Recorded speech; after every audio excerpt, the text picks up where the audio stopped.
Hi hello നമസ്കാരം, എല്ലാവർക്കും Neethu's life ഡയറീസിലേക്ക് സ്വാഗതം. ഇന്ന് നമ്മൾ ഉണ്ടാക്കാൻ പോകുന്നത് ഒരു സ്പെഷ്യൽ അടയാണ്. പഴവും അതുപോലെ തന്നെ കുറച്ച് കാഷ്നട്ടും പിന്നെ ഉണക്കമുന്തിരിയൊക്കെ വെച്ചിട്ട് ഉണ്ടാക്കാൻ പോകുന്ന ഒരു സ്പെഷ്യൽ ഐറ്റം കേട്ടോ. അപ്പോൾ അതിന് ആവശ്യമായിട്ട് വേണ്ടി വരുന്നത് അരിപ്പൊടി ഞാൻ ഒരക്കപ്പ് എടുത്തിട്ടുണ്ടായിരുന്നു. പിന്നെ കുറച്ച് ഉപ്പും വെള്ളവും വെച്ചിട്ട് നന്നായിട്ട് കുഴച്ച് സെറ്റാക്കി വെച്ചിരിക്കുന്നതാണത്. പിന്നെ അടുത്തത് വേണ്ടത് ശർക്കര ഓരോരുത്തരുടെ ആവശ്യം അനുസരിച്ചിട്ട് എടുത്താൽ മതി. ഇപ്പോൾ ചിലവർക്ക് മധുരം കൂടുതൽ വേണമെന്നുള്ളവർക്കാണെങ്കിൽ ശർക്കര കൂടുതൽ എടുക്കാം, അല്ലാത്തവർക്കാണെങ്കിൽ കുറച്ച് ശർക്കര എടുക്കാം. പിന്നെ ഫ്ലേവറിന് വേണ്ടിയിട്ട് ഒരു 3-4 ഏലക്ക പൊടിച്ചത്. തേങ്ങയും ഓരോരുത്തരുടെ ആവശ്യത്തിനനുസരിച്ചിട്ട് എടുക്കാം. ചിലവർക്ക് തേങ്ങ കൂടുതൽ വേണമെന്നുള്ളവരുണ്ടാവും, അതിനനുസരിച്ചിട്ട് എടുക്കാം. പിന്നെ വേണ്ടത് നെയ്യാണ്. ഇനി വേണ്ടത് ഈ അടയിലെ പ്രധാന ഐറ്റമായ നേന്ത്രപ്പഴമാണ്. ഞാൻ ഒരു നേന്ത്രപ്പഴമാണ് എടുത്തത്. അത് ചെറുതായിട്ട് മുറിച്ച് വയ്ക്കാം. നിങ്ങൾക്ക് ആവശ്യമുണ്ടെങ്കിൽ അത് രണ്ടെണ്ണം വരെ എടുക്കാം. കിസ്മിസും അണ്ടിപ്പരിപ്പുമാണ് ഇനി അടുത്ത 2 ഐറ്റം. ഇനി അവസാനമായി വേണ്ടത് നമ്മുടെ വാഴയിലയും. ഇനി നമുക്ക് അട ഉണ്ടാക്കാം. അപ്പം അതിന് വേണ്ടിയിട്ട് ആദ്യം തന്നെ ഒരു പാൻ ചൂടാക്കുക. അതിനകത്ത് 2 ടേബിൾ സ്പൂൺ വരെ നെയ്യ് ഒഴിക്കുക. അതൊന്ന് ചൂടായി വരുമ്പോഴത്തേക്കും നമ്മൾ വട്ടത്തിൽ മുറിച്ച് വെച്ചിരിക്കുന്ന നേന്ത്രപ്പഴം അതിനകത്ത് ഇട്ടിട്ട് നന്നായിട്ടൊന്ന് വഴറ്റിയെടുക്കുക.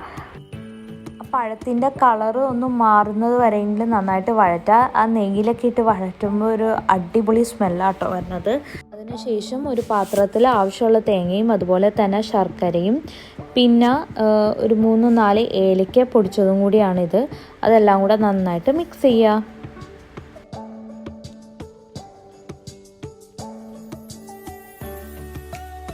പിന്നീട് ഒരു വാഴയില എടുക്കുക. അത് ചെറുതായിട്ട് മുറിച്ചിട്ട് അതിനകത്ത് നമ്മൾ കുഴച്ച് വെച്ചിരിക്കുന്ന അരിമാവ് നന്നായിട്ട് കൈകൊണ്ട് പരത്തി അത് നല്ല തിൻ പോലെ ആക്കുക. അതിന് ശേഷം നമുക്ക് ആവശ്യത്തിന് തേങ്ങയും ശർക്കരയും കൂടെ മിക്സ് ചെയ്തത് ഇതിനകത്ത് എല്ലായിടത്തും സ്പ്രെഡ് ചെയ്ത് കൊടുക്കുക. അതിന് ശേഷം നമ്മൾ നെയ്യിലിട്ട് വഴറ്റിയ പഴത്തിൻ്റെ കഷ്ണങ്ങളെല്ലാം ഈ അടയുടെ മുകളിൽ വച്ച് കൊടുക്കുക. കുറച്ച് അണ്ടിപ്പരിപ്പും കിസ്മിസും കൂടിയിട്ട് അതിൻ്റെ മുകളിൽ വെച്ച് കൊടുക്കുക. അങ്ങനെ നമ്മുടെ അടയുടെ ഫില്ലിംഗ് എല്ലാം റെഡി ആയിരിക്കുകയാണ്. ഇനി നന്നായിട്ട് നമ്മളതൊന്ന് മടക്കി കൊടുക്കുക. മടക്കിയിട്ട് നമ്മൾ ആവിയിൽ 10-15 മിനിറ്റ് നേരം അത് നന്നായിട്ട് വേവിക്കാം.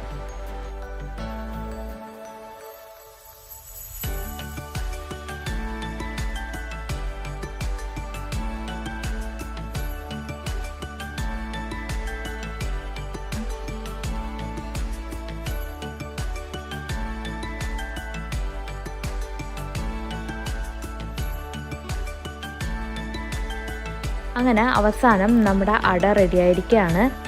ഈ അട കഴിക്കുമ്പോൾ തന്നെ നമുക്ക് അതിൻ്റെ ഉള്ളിൽ കാഷ്നട്ടും അതുപോലെ തന്നെ കിസ്മിസും പിന്നെ നെയ്യിൽ വഴറ്റിയിട്ടുള്ള ആ ഒരു പഴവും എല്ലാം നമുക്ക് കടിക്കാനായിട്ട് കിട്ടും. അതാണ് ഇതിൻ്റെ പ്രത്യേകത.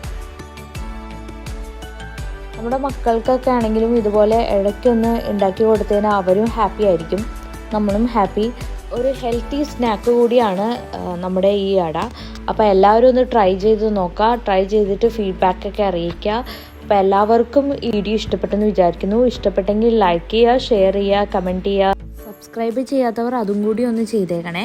അപ്പോൾ ഇനി മറ്റൊരു വീഡിയോയുമായി വരുന്നത് വരേക്കും signing off with love from Neethu.